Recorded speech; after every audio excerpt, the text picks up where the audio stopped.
நான் சென்னைக்கு வந்த புதுசில் யார்கிட்ட பேசும்போது ஏதாவது சீன் சொன்னேன்னா பார்த்திபன் சார் மாதிரி நீங்கள் பேசுகிறீங்க அப்படிம்பாங்க. எனக்கு வந்து முதல்ல சந்தோஷமா இருந்துச்சு. போகிற போக்கில் ரொம்ப பதட்டமாயிடுச்சு. ஏன்னா அவர் அளவுக்கெல்லாம் கண்டிப்பாக நம்மளால் வர முடியாது. அவர் இதில் ஒவ்வொரு தடவையும் அவருடைய வித்தியாசம் விஷயங்கள் எல்லாமே வேற மாதிரி இருக்குது. நம்ம ரூட்டை மாற்றிங்கன்னு சொல்லிட்டு நான் அந்த ஏரியா பக்கமே போகல. அமலாபால் கூட அதே தான் சொன்னாங்க. நான் டைரக்ட் பண்ணிட்டு இருக்கும்போது நீங்கள் லிங்குசாமி மாதிரியே பேசுறீங்க அப்படின்னாங்க. வித்தியாசமா சரின்னு சொன்னாங்க. பார்த்திபன் மாதிரி பேசுறீங்கன்றது போய் அமலா வந்து நீங்க லிங்குசாமி மாதிரி பேசுறீங்கன்னு என்கிட்ட சொன்னாங்க. ரொம்ப சந்தோஷம் சார். விஜய் இருக்காரா? இருக்காரு.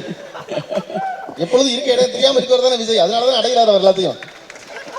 விட்டு கொடுத்துட்டோம் உங்களுக்காக எல்லாரும். உங்களுக்காக எல்லாரும் விட்டு கொடுத்துட்டோம்.